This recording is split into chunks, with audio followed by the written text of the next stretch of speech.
You're alone on the darkest night when silence is broken by a distant sound, a scream, or is it the howl of a wild creature? What truly hides in the shadows, waiting for the right moment to strike? The legends of werewolves aren't just ancient stories. They're warnings of an evil that many prefer to ignore. And the most terrifying part? Maybe this evil is closer to you than you think. Get ready for a story that goes beyond the simple legend. What you'll see here could change everything. And by the end, you might start questioning, is the real beast closer than you think? Something far darker lurks in the night's shadows, and you're about to discover what it is. Leave a like now and subscribe, because every clue revealed here could be the key to understanding a mystery you'll never forget. Are you ready to face your deepest fears? Or will you run to the shadows when the truth begins to reveal itself? The werewolf may be closer than you think, and you'll never look at the full moon the same way again. On the darkest nights, when the full moon rose like a beacon in the black sky, the village would fall silent. The air felt denser, heavy with an almost palpable tension. Everyone knew what that meant. The werewolf was lurking, a beast that fed on fear. Its eyes glowed with a wild light, reflecting the silvery moonlight, while its sharp claws sliced through the night with a distant rustling, echoing through the forest. The doors and windows were locked more tightly, and the candles, when lit, flickered in a nervous dance. The elders told stories of fatal encounters where those who dared challenge the creature were never seen again. Others said the werewolf didn't choose its victims at random. It hunted the most vulnerable, those who, in some way, exuded fear.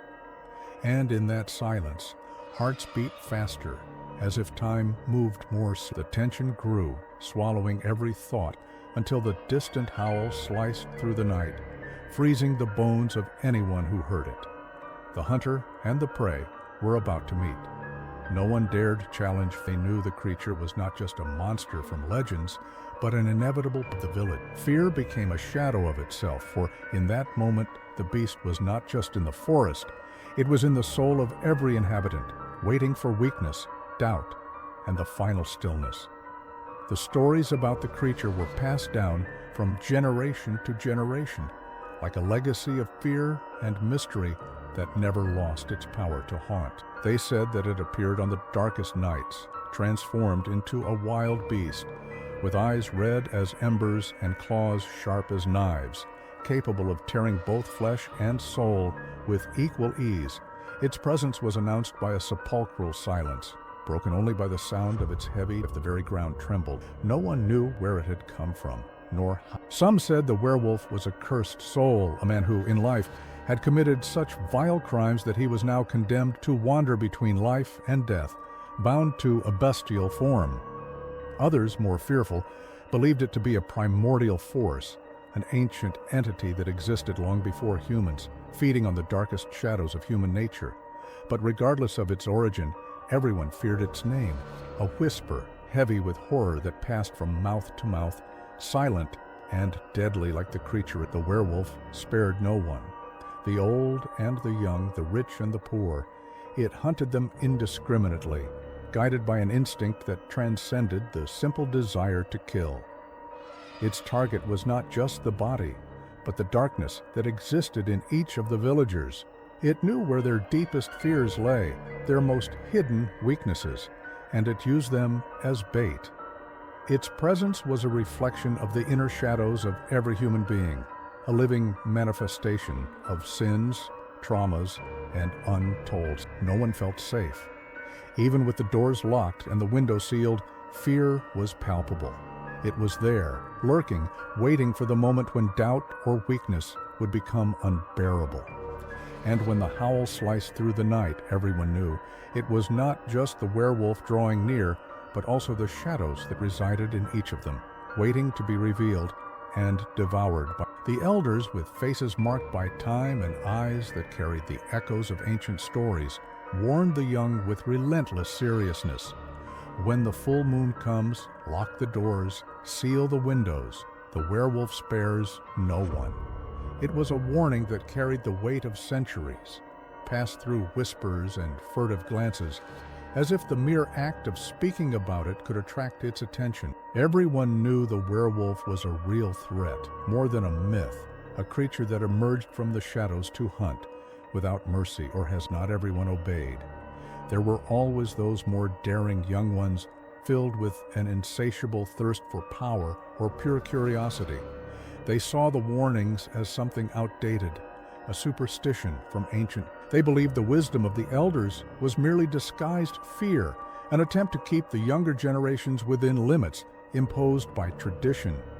Driven by reckless courage or the belief that they could control what seemed uncontrollable, some ventured. They decided to challenge the darkness, to go into the forest when the full moon rose, or simply venture outside when the wind blew heavily, bringing with it the omen of However, none of these young ones ever returned to tell their tale. Their names vanished into the mists of the night, as if the earth itself had swallowed them, leaving no trace or mark. With each disappearance, the elders would sigh, a mixture of sadness and resignation in their. They knew what had happened, but preferred not to speak of it. The werewolf spared no one, and its thirst for blood seemed to feed on both recklessness and untamed. The village then carried on with its routine. Each full moon served as a silent reminder of what happened when one and the young, over time, learned the bitterest way that there were things that should never be challenged, especially what lurked in the darkness, where the beast waited patiently for its next prey. Each month the fear was renewed, bringing with it a chilling silence that covered the village like a dark and impenetrable cloak. What was once a vibrant place, full of laughter and conversation in the streets, now transformed into a deserted space on full moon nights. When the silvery glow of the moon rose in the sky, the houses hurriedly locked their doors, and the windows were sealed, as if the entire village, the streets, which normally pulsed with the life of children playing, merchants calling for customers, and old folks exchanging stories around campfires, became an unsettling empty. No sound, no movement.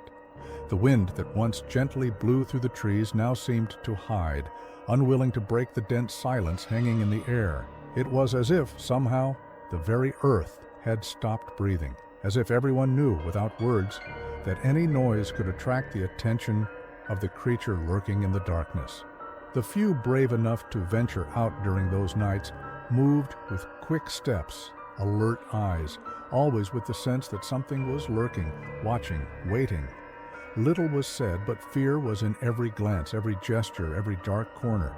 It didn't matter if it was an experienced adult or a curious child. Everyone knew the werewolf was near, and the risk of crossing its path was too real to ignore. Inside the houses, families gathered near the fireplaces, trying to find comfort in each other's closeness. But fear was like an invisible shadow, extending even into their homes.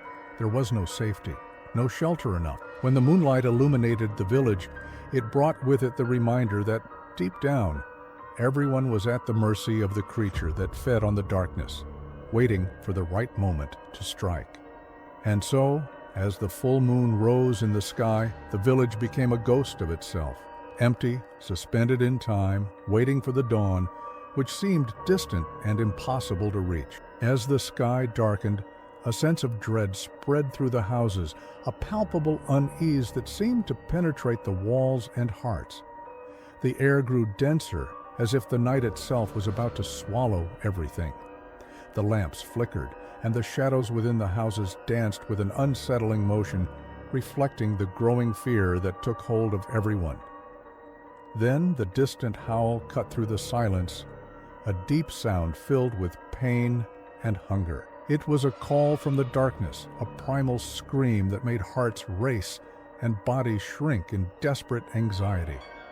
Every time the sound stretched across the forest, it felt as though the world itself paused for a moment. The wind ceased, and all that remained was that lament, as old as fear itself. It spread through the woods, dragging itself between the trees with supernatural strength, as if the earth trembled beneath its presence. There was no escaping that sound, no place to hide from what was to come. The creature, waiting in the shadows, knew the night was its own, and the howl, heavy with an insatiable hunger, was its signature, a promise that it was near, closer than anyone could bear. Inside the houses, eyes met, and no one needed to say a word. Everyone knew what that sound meant. The beast was lurking, and the night would bring no relief. Fear became a tangible presence, hanging like a heavy mist, and no matter how hard they tried to ignore it, they knew that when the howl stopped, the beast would come. And in that moment, the entire village seemed to breathe in unison, waiting with a lump in their throats for the arrival of terror. 1 month, however, something strange happened. It wasn't the usual howl everyone was accustomed to hearing on full moon nights. This sound was different, more intense, deeper. It was a scream, an agonizing scream, blending human pain with the wild roar of the beast, a lament that seemed to emanate from the very earth. That sound could not be ignored. It cut through the night like a sharp blade, reverberating through the houses and trees, crossing the empty streets with a supernatural. Those who heard it stood still, their hearts pounding uncontrollably, a cold chill spreading through their bodies. The sound was unmistakable, filled with visceral pain, as if the creature was suffering, but also thirsty for something much deeper than just blood. The mix of agony and savagery made it clear that the werewolf was closer than ever. Terror was no longer a distant shadow. It was right there at the village's doorstep, and everyone knew that the end of the night would bring something even more horrible. It didn't take long for the elders to murmur among themselves, their eyes wide and faces pale. The howl had changed. It had transformed. Something had awakened in the heart of the beast, something that indicated it would not just hunt, but that its target would be someone close, someone already there among them. The feeling that death was closer to each person grew, like an invisible weight on everyone's shoulder. The village, always full of distrust, now became a minefield of furtive glances, with each person trying to identify who could be the one chosen. Inside the houses, the doors were locked more tightly, but no one felt safe. The night dragged on, longer and crueler than any other. Fear, now tangible, spread like a disease, and everyone's eyes were fixed on the full moon, waiting, fearing. That morning would finally come to dispel the nightmare that surrounded. But as the howl became a distant echo, a certainty hung in the air.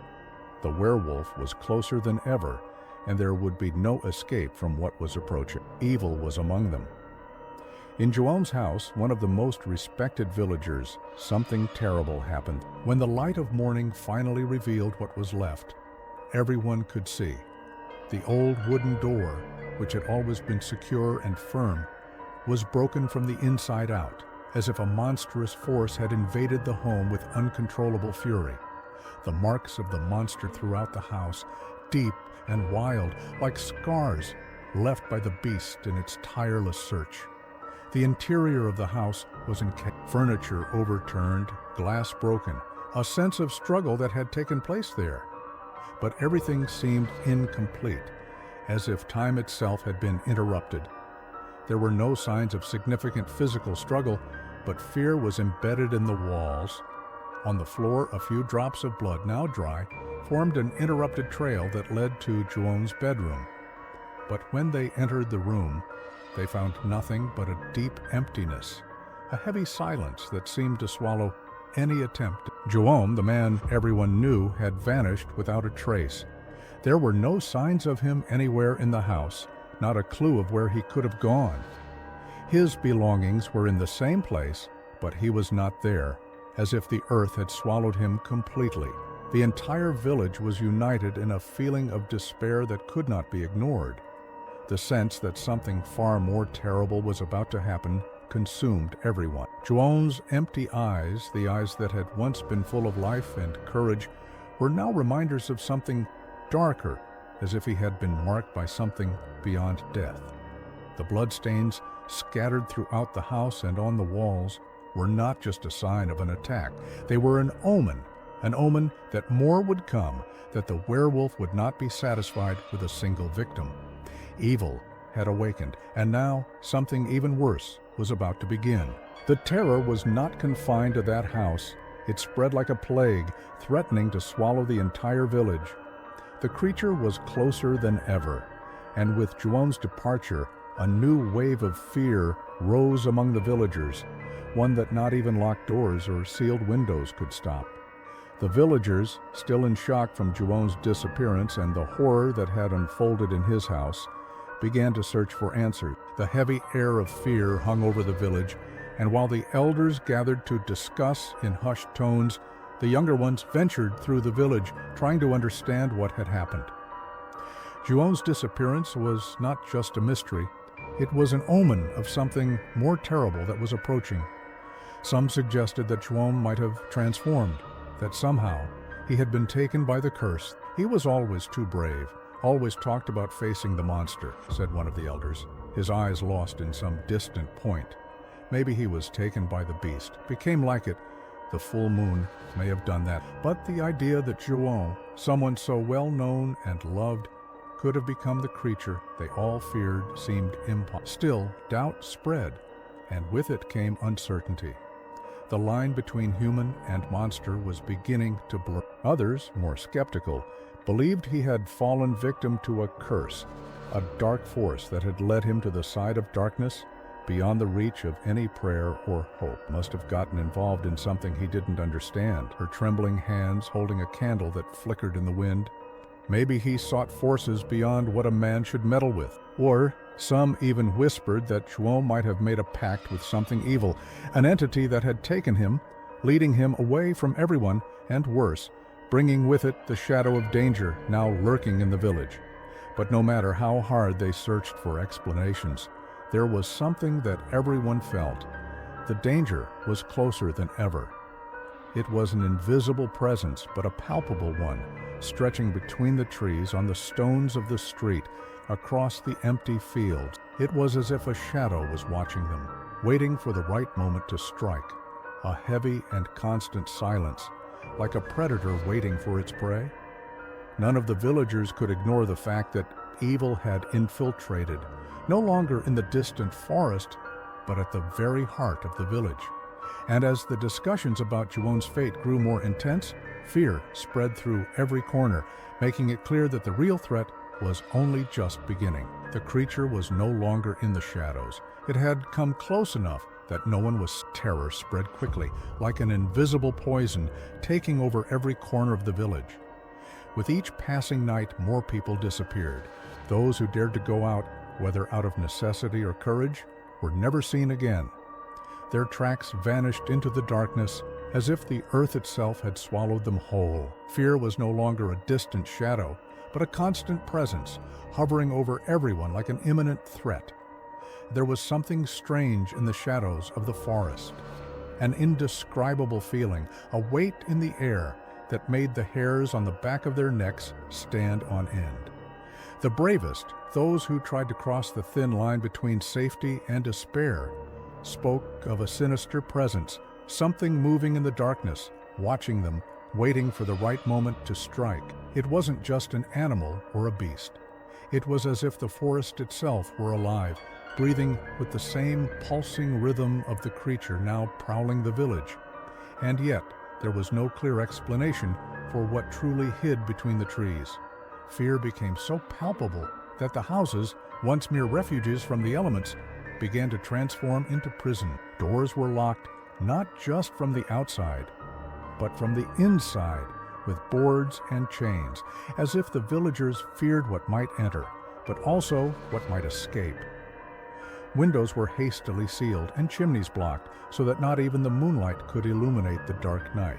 Families gathered in the center of their homes, speaking in whispers, their eyes restless, always vigilant, always waiting for the sound that would announce. The village, once lively and welcoming, was now silent.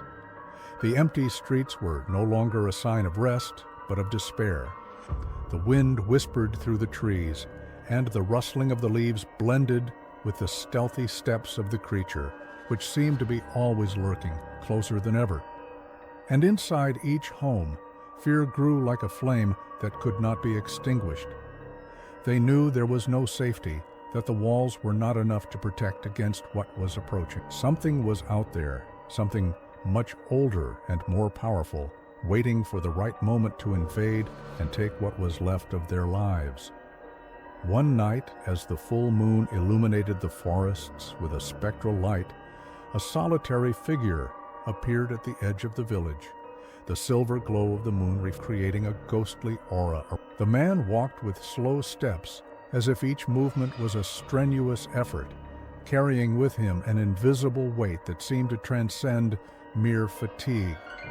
His eyes, tired and deep, seemed to reflect an endless suffering, a pain that could not be easily explained.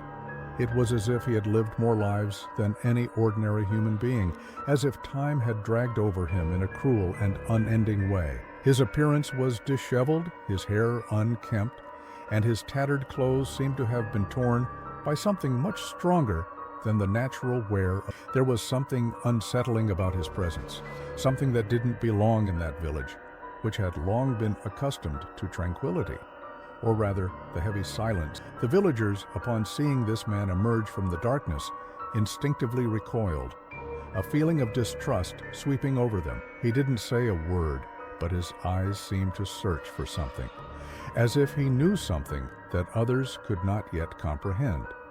With every step he took, the ground beneath his feet seemed to move, as if the earth itself were disturbed by his. Some of the villagers began to whisper to one another, uneasy, their hearts racing, as if a threat were emerging, one that came with this man, who seemed to have stepped directly out of a night. He moved closer, and for the first time opened his mouth to speak, but his voice was not human. It was a raspy whisper, almost inaudible, laden with indescribable suffering. "He's coming. There is no more time," he murmured, and his words were enough to freeze the villagers in fear. Something in his expression, something in his gaze, made everyone wonder. What did he know? What had happened to him that made him seem so distant, so marked by the shadows of the night? Before anyone could ask more, the man looked up at the sky where the full moon shone, and a look of recognition passed over his face, as if he saw something that no one else could.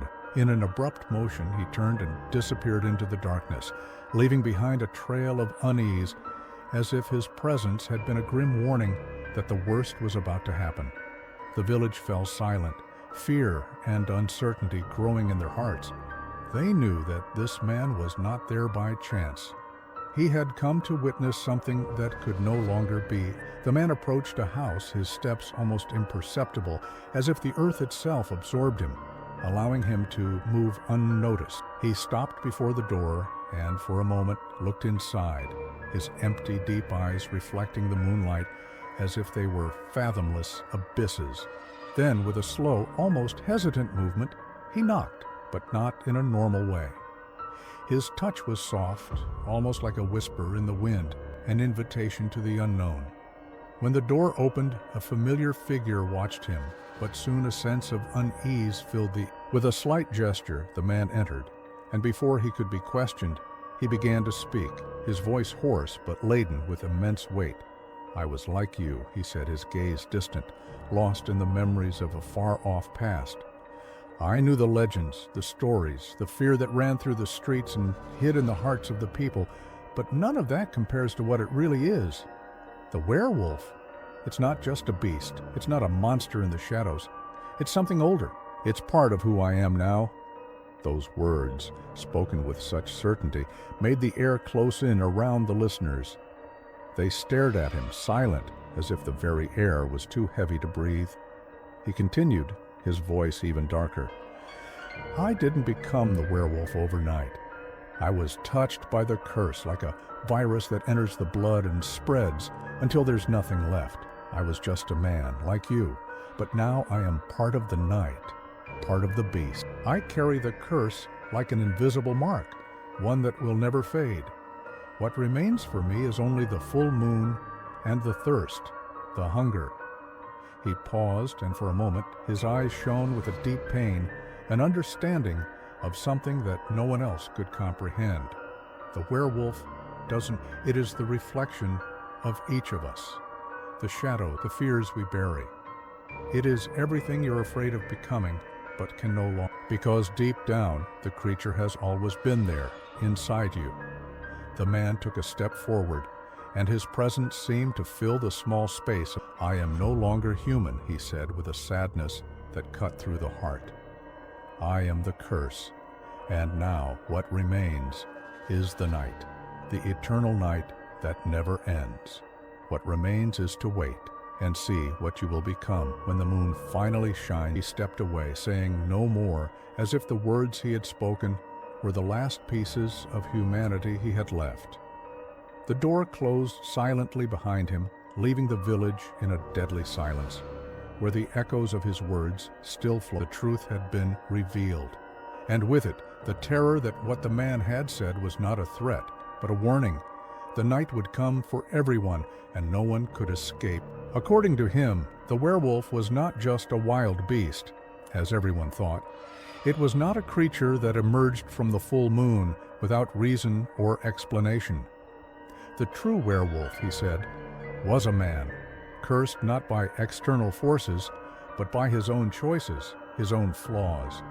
He spoke with a deep tone, as if every word was drawn from a profound and indescribable pain.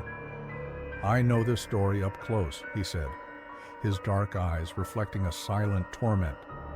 I was that man. The story he told was one of the oldest, but also one of the most feared. In times past, there was a man who, dissatisfied with his life, sought something that could give him power, something that would make him feel superior. Desperate, he turned to the darkness, offering his soul in a dark pact, believing he would gain the strength he so desired. But what he did not know was that by giving his soul, he was also giving up what made him human. He did not only receive the strength of the beast, but the curse of becoming something he could no longer control. The monster he became, the man said, was not just physical. It wasn't just flesh and bone. He was the reflection of the inner darkness of the man himself, the manifestation of his weaknesses and his wrong. Each time he transformed, it wasn't only his body that changed, but his soul, more and more consumed by the bestiality. The man paused as if the words weighed more than he could bear. He was no longer a man, but he would never be fully a beast. He became a fusion of light and darkness, always struggling against his own nature, but unable to escape. His gaze wandered for a moment, as if he were recalling something distant. The werewolf doesn't just become a beast when the full moon shines. He is an extension of what the man already carries inside, the fears, the anger, the unhealed wound. The beast is the consequence of his choices. With each transformation, he moves further away from his humanity until nothing is left but hunger and violence. The man sighed, as if the pain of his words was more than he could bear. I was that man.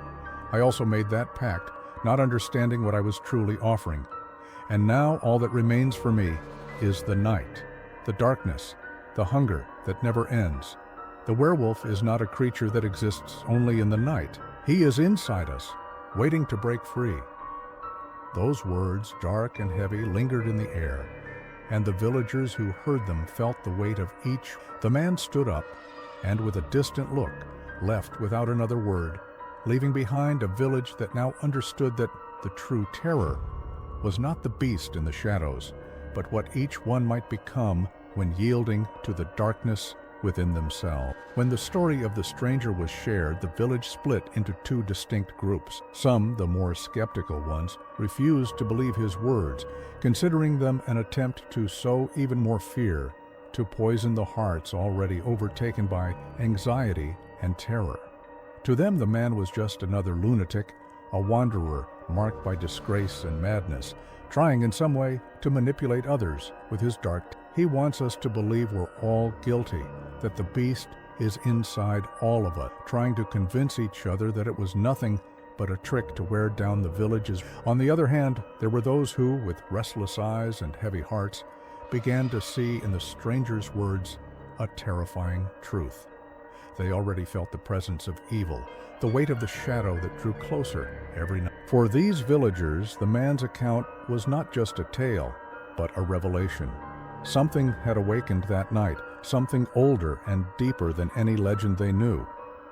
And the man's words, with their depth and pain, seemed to confirm what they had already feared. The werewolf was not just a creature of the night, but a manifestation of the evil that resided in the darkness of every human soul. Despite the divisions, one thing was certain: the terror was deeper than they had imagined. It was no longer a matter of hunting or scaring off a beast. What surrounded them was something they could not control, something that escaped human understanding. The entity that watched them was not just the werewolf, but the reflection of their own internal darkness, the shadows that fed on fear, guilt, and hopelessness. Now they were all at the mercy of something far greater, something that neither locks on doors nor prayers could stop. The tension grew as the days passed. The village became a silent, shadowy place where every step was taken with the sense that something was watching them, waiting for the right moment to strike. Doubt, uncertainty, and fear intertwined, creating an atmosphere of suffocating apprehension.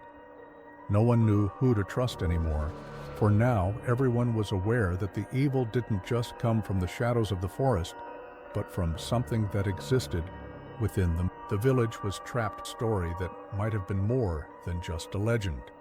They had been warned or not, and now, as the full moon approached again, the weight of their own choices seemed heavier. They didn't know. Whatever was coming had already begun to infiltrate, and the worst part was that perhaps there was no way to avoid them. The following nights were even more terrifying. The sky, always filled with the full moon, seemed to weigh down on the village like an endless shadow.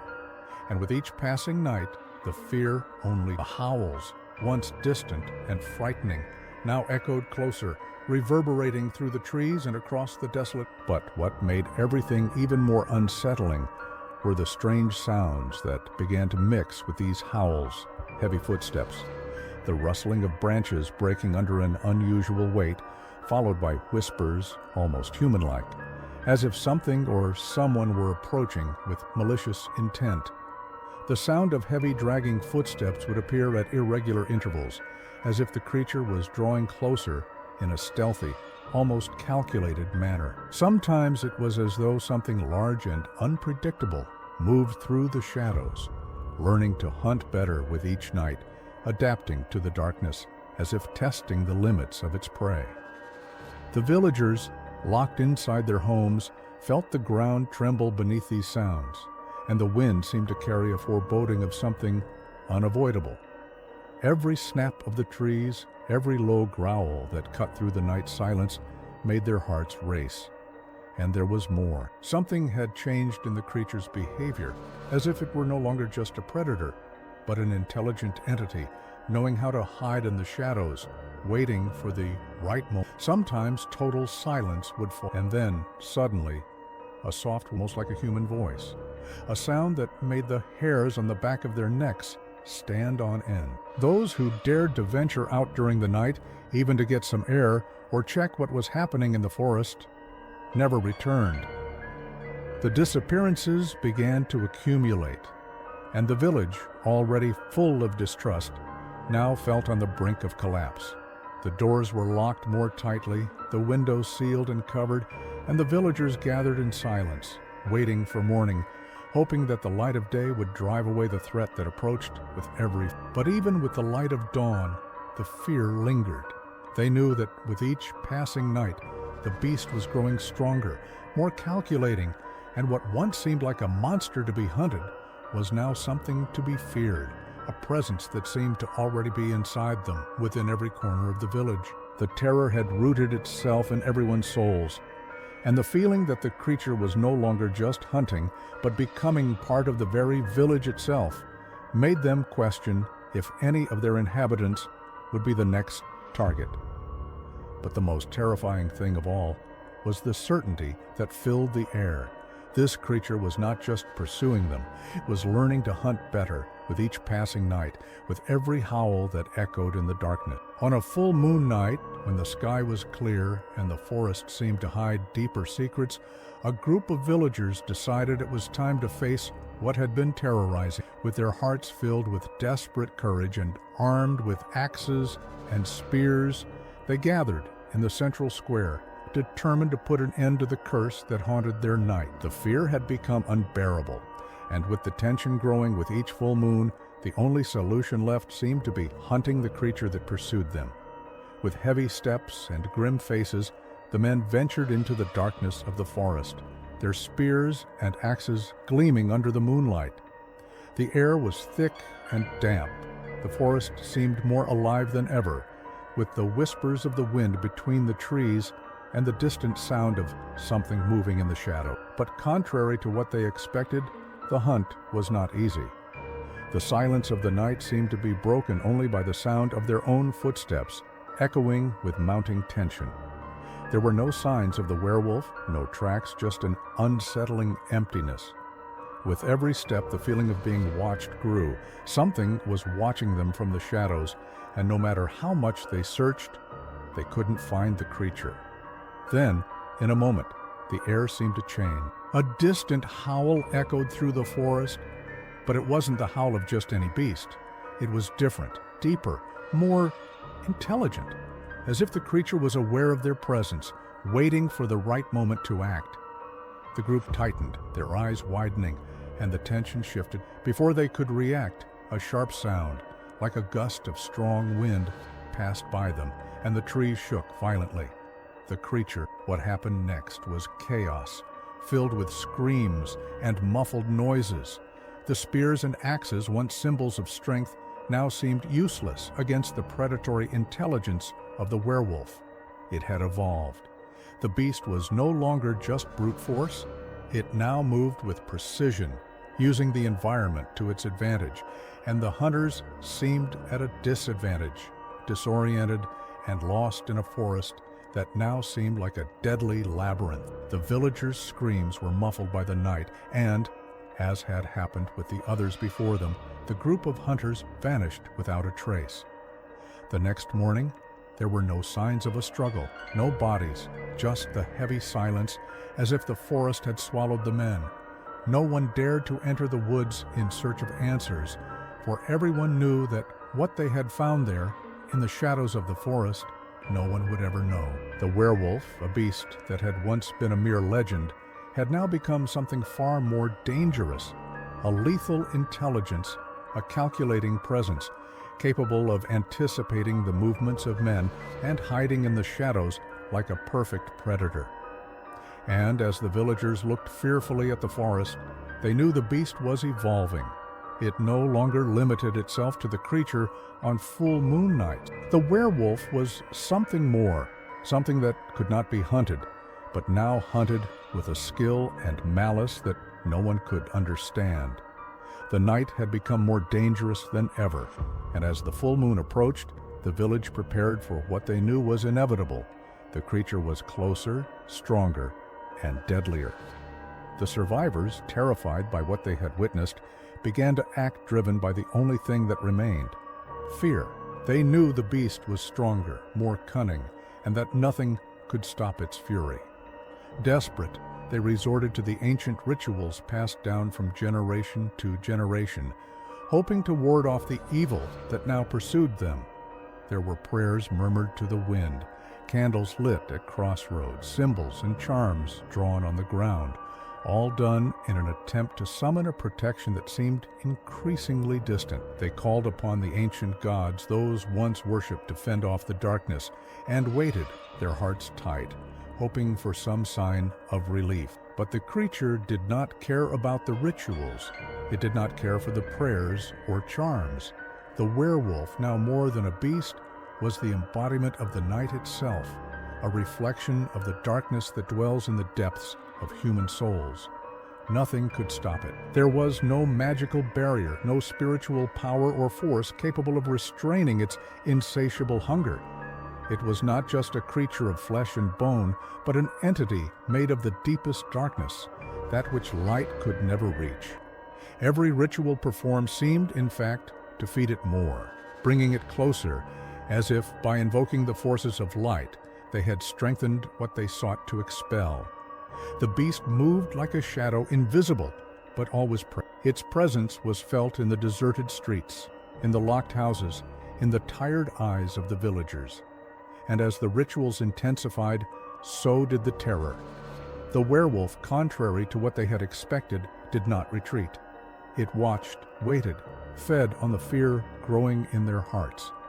It was as if the village itself had become a reflection of its. They were surrounded, trapped in a cycle of dread and impotence, where the only enemy was the night, and the night could never be contained. The evil that pursued them was no longer a creature, but a force that defied the laws of nature, something beyond the reach of prayers or enchantments.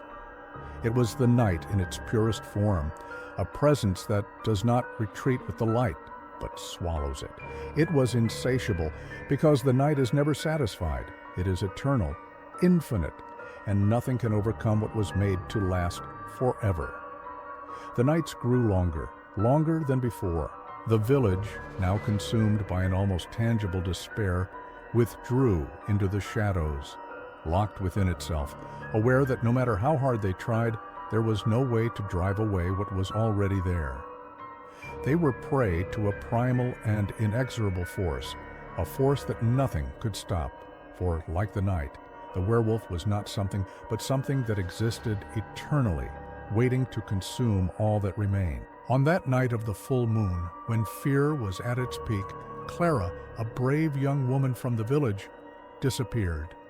The moon, high in the sky, cast its cold light over the land, like a beacon illuminating the horror that was descending upon everyone.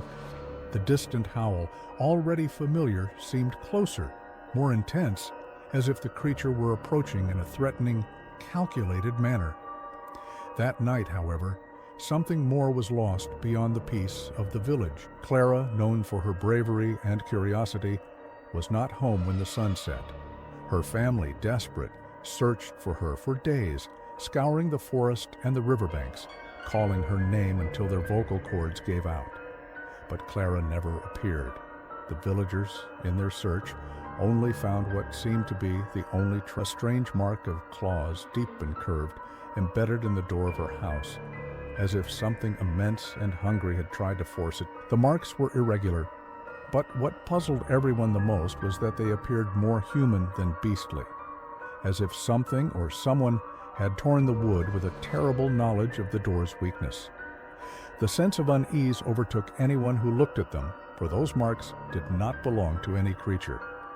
They seemed to have been made by something that understood perfectly how to hunt and destroy. As the village plunged into another wave of panic, something within Clara, something much deeper, knew that she had not simply been torn from her home by the force of a beast. Clara, with her courage that defied the limits of reason, had always felt something strange about the werewolf.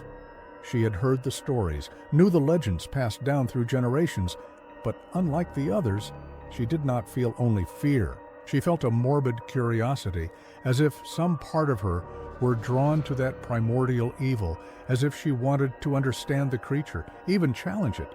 But what she found that night in the darkness of the forest was more than just a simple beast. Clara had encountered the werewolf in a much more intimate way than anyone could have imagined, and it wasn't a fight or a direct confrontation. She had been touched by it in a different way. Something had changed. The villagers who knew Clara knew that she was not a woman who was easily overcome by fear. But now, something was out of place in her absence. What had happened to her? The truth was that, in the darkness of that night, Clara might have encountered not just the beast, but her own darkness. Some began to whisper that Clara had been chosen, or worse, that she had made a pact with the creature. Her courage, which had made her so admired, might have been the key to something even more terrible, the transition to something beyond simple humanity. The werewolf was not just a physical monster, but a force that corrupted, that infiltrated the hearts of the bravest, the most impetuous. Perhaps Clara, in some way, had become more than a victim. Maybe she had become part of it. As the full moon continued to shine, the village lived with an increasing sense that something was about to happen, something that no one could stop. Clara's disappearance was not just another tragedy. It was a sign that the line between humanity and those who dared to search too hard for answers might get lost in the darkness that spread with every terror had firmly taken. The village, once a place of life and laughter, was now on the brink of collapse. The houses which once sheltered families and stories stood empty, their doors and windows shut. As if fear had imprisoned even the air inside, the streets, which had always been alive with daily movement, were now deserted, as if the village itself had been abandoned. The silence that hung in the air was oppressive, laden with an indescribable tension, as though the earth was holding its breath, waiting for something fatal. Even the air seemed heavier, filled with a pressure that left everyone uneasy, as if nature itself was bowing before the creature, the werewolf, did not feed only on flesh. It fed on what was most precious and vulnerable, hope. Gradually, the sense of despair overtook everyone. With each full moon, more lives were swallowed by the darkness. More families disappeared without a trace. And the most terrifying part was that the werewolf didn't need bodies to consume. It destroyed souls, eroding the will to live. With each attack, with each distant howl that cut through, the beast not only hunted, but devastated the spirit of those who remained, leaving behind a trail of irreparable fear. Where there had once been courage, there was now only exhaustion. Where there had been love, there was now despair. Where there had been dreams, there was now only the emptiness of a never-ending night. Every time the full moon rose in the sky, illuminating the forest with its macabre glow, fear was renewed, stronger than ever. No matter how many rituals or prayers were offered, the shadow of the creature was more present than ever. Each full moon not only brought the beast, but reignited the flame of dread, making it even more intense. The village was no longer a safe place, but a battlefield where the greatest enemy was not the creature itself, but the fear it spread, the emptiness it left in the hearts of those who could still. The night, once a simple marker of time, was now a symbol of terror. When the sun set, the darkness not only enveloped the land, but the souls. And so, the village was slowly consumed, a piece at a time, until only the echo of fear remained, a reminder that in that land, the werewolf was no longer a legend, but an unrelenting reality. The village was at the mercy of something that could not be. Terror had taken form, and now, each night, each full moon, was a reminder that evil was not just a beast in the shadows, but the darkness that lived within all of them, waiting to be unleashed. But there was something even more disturbing. With each full moon, the werewolf seemed stronger, more voracious. It wasn't just a matter of size or ferocity, but something much more insidious, as if the creature were evolving, becoming more powerful with each attack, more relentless in its pursuit of victims. It was as if the beast was not merely a supernatural creature, but something far older and more perverse, an entity that fed on every soul it took, a force that nourished itself not only on blood, but on the very essence of humanity, on what made their hopes, their fears, their desires, and their flaws. Every life the werewolf reaped wasn't just a death. It was a piece of humanity being torn away, leaving behind a void that even the sun. The villagers, now completely consumed by hopelessness, began to question what was truly happening. This was no longer just a beast that hunted at night. The werewolf seemed to be more than that, more than a mere creature of darkness. It seemed to represent something deep and sinister within human nature. Perhaps the true curse wasn't just the physical transformation, but the transformation of the soul, the way the darkness within each person could be unleashed and manifest in ways no one could predict. This creature was not merely a reflection of external darkness, but a reflection of the darkness that resided in the human heart, a representation of what men could become if they gave in to their own darkest nature. With each full moon, the werewolf became more than just a physical threat. It became a metaphor, a symbol of an internal evil, a reminder that no matter how much they tried to protect themselves and distance themselves from the creature, the real enemy was within each of them. The beast no longer needed to hunt just bodies. It hunted souls, the very essence of what it meant to be human. And the most terrifying thought of all was the idea that, on some level, perhaps the transformation wasn't an accident, but an inevitability. Maybe, at some point, we were all destined to become something darker, something wilder. The werewolf was the reflection of what everyone could become if they lost themselves in their own inner darkness. The village, now completely dominated by fear and desolation, began to empty. The survivors, the few who still dared to leave their homes, were consumed by a terror that could not be soothed. But what truly destroyed them was not the creature itself, but the idea that there was no escape from what the beast represented. They were being devoured, not just physically, but spiritually. And every soul that succumbed to the creature seemed to make it stronger, more impossible to stop. The true curse, then, was not in the transformation of a man into a beast, but in the painful revelation that the true beast had always been within them, waiting to be set free. And so, as the werewolf howled in the shadows of the forest, the village became a reflection of what everyone feared, not just a predatory beast, but the manifestation of the darkness that had always existed inside each one. And with each full moon, the creature no longer hunted only the bodies of the living. It hunted their souls, their hopes. And so the village, once prosperous, became a place. What was once a refuge of simple little dreams had now turned into a land marked by desolation.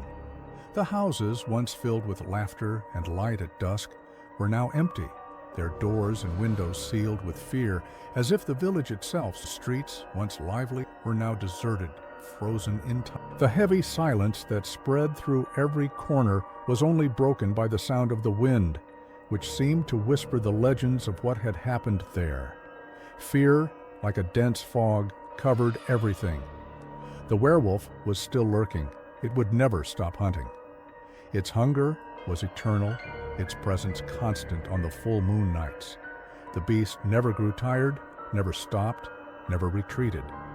It was part of the very cycle of darkness, a primal force that knew no boundaries or compassion. But the most terrifying thing was that, over time, no one knew to what extent the village had already become part of it. What once were just legends and stories told around the bonfires had now transformed into an unrelenting reality. Perhaps the true threat was not the beast itself, but the way it had infiltrated the very heart of the village. The darkness was no longer confined to the nights, nor to the forest where the creature hunted. It had spread through the houses, the streets, the souls of the few survivors who remained. The village was no longer just a geographical place, but a reflection of the darkness that resided in its inhabitants. Every piece of rotting wood, every broken window, every collapsing roof reflected the degradation of the very humanity that lived there. The malignancy of the creature was not just physical, but spiritual, like a disease consuming the very fabric of life in the village. It was as if the werewolf was more than just a beast to be feared.